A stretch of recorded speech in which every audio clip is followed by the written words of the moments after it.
سفر قمری کیلنڈر کا دوسرا مہینہ ہے جس کے حوالے سے لوگوں میں بہت سی غلط فہمیاں پائی جاتی ہیں۔ ایک طرف اس کے ساتھ بہت سی توہمات اور بدشگونیاں وابستہ کر لی گئی ہیں، اور دوسری طرف ان کے خود ساختہ حل بھی تلاش کر لیے گئے ہیں۔ مثلاً اس مہینے میں شادی نہ کرنا، چنے ابال کر محلے میں بانٹنا کہ ہماری بلائیں دوسروں کی طرف چلی جائیں، آٹے کی 365 گولیاں بنا کر تالابوں میں ڈالنا تاکہ بلائیں ٹل جائیں اور رزق میں ترقی ہو، 311 یا زیادہ بار سورۃ مزمل کا پڑھنا، اس مہینے کو مردوں پہ بھاری سمجھنا، اور اس کی 13 تاریخ کو منحوس سمجھنا جس کو 13 تیزی بھی کہا جاتا ہے۔ لیکن حقیقت یہ ہے کہ ان باتوں کی ہمارے دین میں کوئی حیثیت نہیں، کوئی حقیقت نہیں ہے۔ یہ سب لوگوں کے اپنے ذہن کی خود ساختہ باتیں ہیں۔ انسان کے اصل نفع نقصان کا مالک کون ہے؟ اللہ رب العزت، اور ہمارا اس پر بھرپور یقین ہونا چاہیے۔ لیکن افسوس کی بات یہ کہ شیطان انسان کو ہر زمانے میں حق سے دور لے جاتا رہا، اور اس کو اللہ کے بارے میں، دین کے بارے میں، خود اپنی ذات کے بارے میں، نفع نقصان کے بارے میں شکوک و شبہات میں مبتلا کرتا رہا۔ سفر کا مہینہ عام مہینوں کی طرح ایک مہینہ ہے۔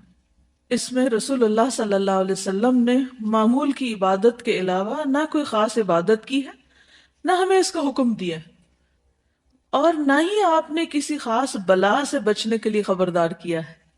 عربوں نے جب دیکھا کہ اس مہینے میں لوگ قتل ہوتے ہیں، کیونکہ جنگ و جدل ہوتی تھی 3 مہینے کی بریک کے بعد، اور گھر برباد یا خالی ہوتے ہیں، تو انہوں نے اس سے یہ شگون لیا کہ یہ مہینہ ہمارے لیے منحوس ہے، جبکہ نحوست کے بارے میں قرآن مجید میں ارشاد ہے، اور ہر انسان کا شگون ہم نے اس کے گلے میں لٹکا رکھا ہے، اور قیامت کے روز ہم ایک کتاب اس کے لیے نکالیں گے جسے وہ کھلا ہوا پائے گا، پڑھ اپنا نامہ اعمال، آج اپنا حساب لگانے کے لیے تو خود ہی کافی ہے۔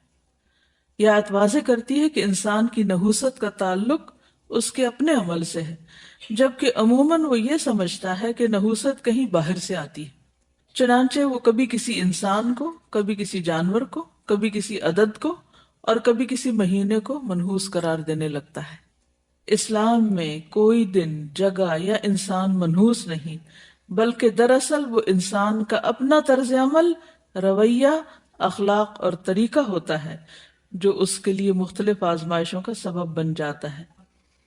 ارشاد باری تعالیٰ ہے، ما اصابک من حسنۃ فمن اللہ وما اصابک من سیئۃ فمن نفسک۔ کوئی بھلائی جو تمہیں پہنچے تو وہ اللہ کی طرف سے ہے، اور کوئی برائی جو تمہیں پہنچے وہ تمہارے اپنے نفس کی طرف سے ہے۔ اصل ایمان کیا ہے کہ انسان صرف ظاہر میں کچھ مصنوعی اپنے اوپر چیز نہ ڈال لے، بلکہ اس کے سر میں جو خیال آ رہے ہیں اور اس کے دل میں جو کیفیات ہیں اس کے بارے میں وہ کانشیس ہو کہ وہ کیا سوچتا رہتا ہے، کیا دیکھتا ہے۔ انسان کا چہرہ جھوٹ نہیں بولتا، انسان زیادہ کچھ چھپا نہیں سکتا، اس لیے بہت زیادہ فکر کیا کریں اندر دل کی، وہاں نفاق ہے یا شک ہے یا حسد ہے یا بغض ہے یا نفرت ہے، کچھ بھی ہے اس کو نکال باہر پھینکے، کیونکہ قد افلح من تزکا وذکر اسم ربہ فصلی بل تؤثرون الحیاۃ الدنیا والآخرۃ خیر وابقی۔ دنیا کے سارے غم اور پریشانیاں یہی رہ جائیں گے، اصل فکر بس آخرت کی لگا لے۔ ایک فکر ہر فکر سے بے نیاز کر دے گی، ہر فکر کو کاٹ دے گی، اور وہ فکر آخرت ہے۔ تقوی میں، اللہ کے ڈر میں، دنیا اور آخرت کی ساری مشکلات کا حل ہے۔ ہم سب کو نحوستیں باہر سے نہیں، اندر سے دیکھنی چاہیے۔ سب سے بڑی نحوست گناہوں کی نحوست ہے، اللہ کی نافرمانی کی نحوست ہے۔ جس جگہ پر نماز نہ پڑھی جائے وہ جگہ منحوس ہو جاتی۔ تو یہ دیکھیں کہ کہاں گناہ ہو رہے ہیں۔ اگر ہمارے گھروں میں ہر وقت میوزک بج رہا ہے، ہر طرف تصویریں لٹک رہی، اور رحمت کے فرشتے کہاں سے آئیں گے؟ خیر و بھلائی کہاں سے ہوگی؟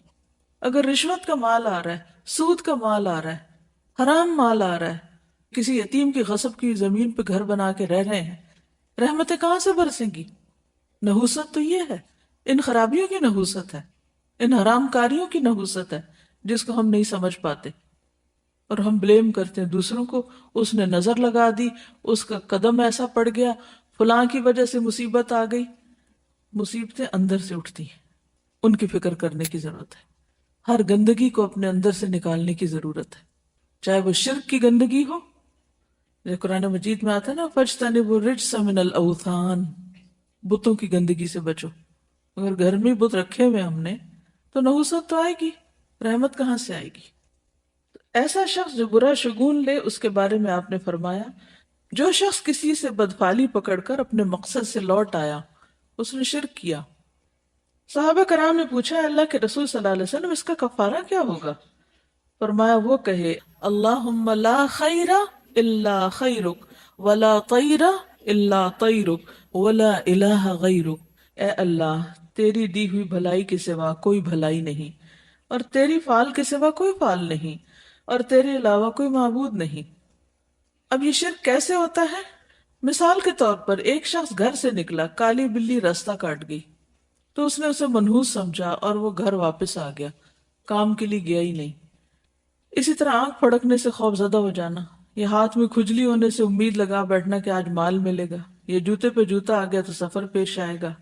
رنگوں سے شگون لینا بھی ہمارے معاشرے میں عام ہے، مثلا سیاہ رنگ نہ پہننا کہ بیمار پڑ جائیں گے، ہمارے خاندان میں سیاہ رنگ جو ہے وہ ایسے اور ایسے اثرات رکھتا ہے، اس قسم کی باتیں کرتے ہیں لوگ، یہ رنگ ہمیں سوٹ نہیں کرتا، یا یہ کہ احترام کے منافی کیونکہ خانہ کعبہ کا غلاف کالا ہے، سب جوتا نہ پہننا کہ بے ادبی ہوگی کیونکہ گنبد کا رنگ سبز ہے۔ تو یہ خود ساختہ طور پر کچھ چیزوں کو حلال یا حرام کر لینا ہے، اس کی بھی ہمیں اجازت نہیں ہے۔ یہ سب وسوسے اور توہمات ہیں جن کی حقیقت اس کے سوا کچھ نہیں کہ شیطان انسان کو شرک میں مبتلا کر کے اس کے اعمال ضائع کروائے۔ یہ سب شیطانی حربے ہیں۔ یہ توہمات اور بدشگونیاں انسان کو اندر سے کمزور کر دیتی ہیں۔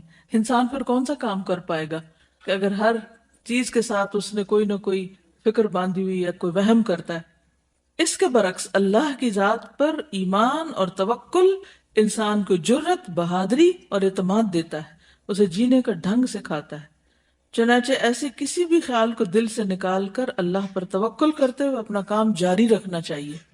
عبداللہ بن مسعود سے روایت ہے کہ رسول اللہ صلی اللہ علیہ وسلم نے فرمایا بدشگونی شرک ہے، بدشگونی شرک ہے، 3 بار کہا، اور ہم میں سے کوئی ایسا نہیں مگر اسے وہم ہو جاتا ہے، لیکن اللہ تعالیٰ توکل کی وجہ سے اسے دور کر دیتے ہیں۔ اس لیے ہمیشہ اللہ پر توکل کرنا چاہیے اور ان چیزوں سے باہر آ جانا چاہیے۔ کسی بھی غیر معمولی صورتحال میں ہر قسم کے شر سے بچاؤ کے لیے بطور علاج مسنون اذکار اور دعائیں پڑھنی چاہیے، صبح شام کی دعائیں وغیرہ اور جو دیگر اذکار ہیں ان سے کام لینا چاہیے۔ اشہب کہتے ہیں کہ امام مالک سے رسول اللہ صلی اللہ علیہ وسلم کی قول لا سفر، سفر کچھ نہیں ہے کے بارے میں سوال کیا گیا تو انہوں نے کہا کہ اہل جاہلیت سفر کے مہینے کو 1 سال حلال کر لیتے اور 1 سال حرام کر دیتے، تو نبی صلی اللہ علیہ وسلم نے فرمایا سفر کچھ نہیں ہے۔ تو سفر جو ہے اس کی کوئی حقیقت نہیں۔ اور کس چیز کی حقیقت نہیں؟ حامہ کی نہیں۔ حامہ کیا ہے؟ الو جو قبر سے نکلتا ہے۔ اچھا، یہ جو تصور تھا نا کہ مردہ جو ہے اس کے اندر سے الو نکلتا ہے، تو پھر وہ کہتے ہیں کہ وہ الو گھر میں آتا ہے اور آ کے مردے کی باتیں بتاتا ہے کہ اس کے ساتھ کیا ہوا ہے، یعنی اس قسم کی خرافات بھی ہیں۔ اور پھر یہ بھی کہا جاتا ہے کہ مقتول کی کھوپڑی سے پرندے کا نکلنا اس وجہ سے ہے کہ وہ پھر پیاسا بھٹکتا رہتا پرندہ جب تک کہ انتقام نہ لے لیا جائے، یعنی مقتول کا انتقام نہ لے لیا جائے، تو وہ آوازیں نکالتا ہے اور وہ لوگوں کو کہتا ہے۔ وہ ایک خاص پرندہ تھا کروان، جس کی طرف یہ بات منسوب کی جاتی، کیونکہ وہ بولتا ہے پرندہ تو پھر اس کا بولنا جو ہے اس کو منحوس سمجھا جاتا ہے۔ اور الو کے بولنے کو بھی کہ جہاں جس گھر میں الو بولے گا وہاں سے کوئی بندہ مر جائے گا یا کوئی جانور مر جائے گا، یہ بھی ان کا خیال تھا۔ جس طرح ہمارے ہاں بلیوں سے شگون لیتے ہیں جب وہ روتی ہیں، کبھی روتی بلی کو سنا اس وقت کیا خیال آتا ہے؟ خوف آتا ہے نا کہ کوئی مصیبت آنے لگی ہے۔ نہیں، کوئی مصیبت نہیں آتی اس سے۔ آپ اس وقت یہ سوچا کریں کہ اللہ کے اذن کے بغیر کوئی نقصان ہو ہی نہیں سکتا، بلی بیچاری کو کیا خبر کہ اس نے کس چیز پہ رونا ہے، کیونکہ ہم ہر چیز کو پرسنل لے لیتے ہیں نا۔ اس کے علاوہ اور کس چیز کی حقیقت نہیں؟ یہ جو پرندوں وغیرہ سے بھی بدشگونی لیتے ہیں، ہاروسکوپ سے لیتے ہیں، وہ لکھا ہوتا ہے نا ہفتہ کیسا گزرے گا، تو اس میں لکھا ہوتا ہے بدھ کے دن آپ سفر نہ کیجئے کیونکہ حادثے کا امکان ہے۔ اب لوگ اگر اس کو سامنے رکھ کے اسکول سے چھٹی کر لیتے ہیں، تو اب آپ دیکھیے کہ دنیا کا تو سارا کام ہی ٹھپ ہو کے رہ جائے اگر انسان ان خرافات کے پیچھے چل پڑے، کس قدر نقصان دہ ہے۔ تو ایسا سوچنا اور ہاروسکوپ پر یقین رکھنا یہ کفر ہے، شرک ہے، اور کس قدر افسوس کی بات ہے کہ کھلے عام بعض اوقات ان چیزوں کو پروموٹ کیا جا رہا ہوتا ہے۔ اور اگر شرک ہو جائے، ایمان میں خرابی آ جائے، تو آپ سوچئے کہ پھر تو نمازیں بھی گئی، حج بھی گئے، عمرے بھی گئے، صدقہ خیرات، ہر چیز ضائع ہو گئی، کس قدر خسارے کا سودا ہے۔ ابو حسان کہتے ہیں کہ بنو عامر قبیلے کے 2 آدمی حضرت عائشہ کے پاس آئے اور کہا کہ نبی صلی اللہ علیہ وسلم کے حوالے سے ابو ہریرہ یہ حدیث بیان کرتے ہیں کہ گھر، عورت اور گھوڑے میں نحوست ہوتی۔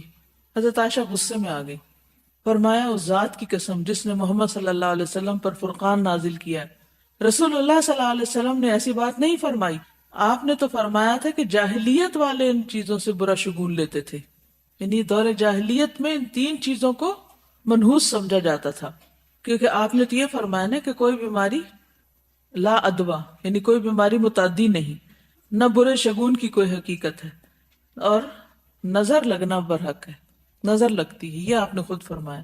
اب بتا دیا نا کہ کیا ہوتا ہے اور کیا نہیں۔ اور جہاں تک پرندے سے شگون لینے کی حقیقت ہے جو عرب کیا کرتے تھے، تو ابو بردہ کہتے ہیں کہ میں عائشہ رضی اللہ تعالی عنہا کے پاس آیا اور کہا امی جان مجھے کوئی حدیث بیان کرے۔ ام المومنین تھی نا، تو اکثر صاحب ان کو امی بھی کہتے تھے، جو آپ نے رسول اللہ صلی اللہ علیہ وسلم سے سنی ہو۔ انہوں نے کہا کہ رسول اللہ صلی اللہ علیہ وسلم نے فرمایا پرندہ اپنی تقدیر کے مطابق اڑتا ہے، یعنی جہاں اللہ نے اس کے لیے مقدر کیا دائیں جانا یا بائیں جانا، وہ اس وجہ سے نہیں دائیں جاتا یا بائیں کہ وہ بتانا جاتا ہے کہ کسی کے لیے کوئی کام اچھا یا برا، یعنی وہ قسمت کے فیصلے نہیں کرتا ایک یا دوسری طرف اڑ کر۔ اور آپ کو اچھی فال پسند تھی، یعنی نبی صلی اللہ علیہ وسلم کو۔ اور جہاں تک اس چیز کا تعلق ہے کہ اگر نحوست ہوتی تو عورت گھر اور گھوڑے میں ہوتی۔ ان 3 چیزوں کا ذکر کیوں ہے؟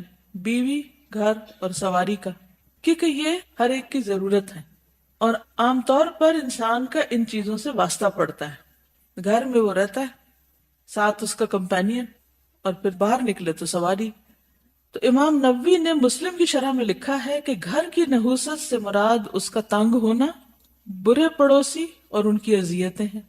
عورت کی نحوست سے مراد اس کی زبان کی تیزی، یعنی بد اخلاقی، اس کا بے حیا اور بد کردار ہونا۔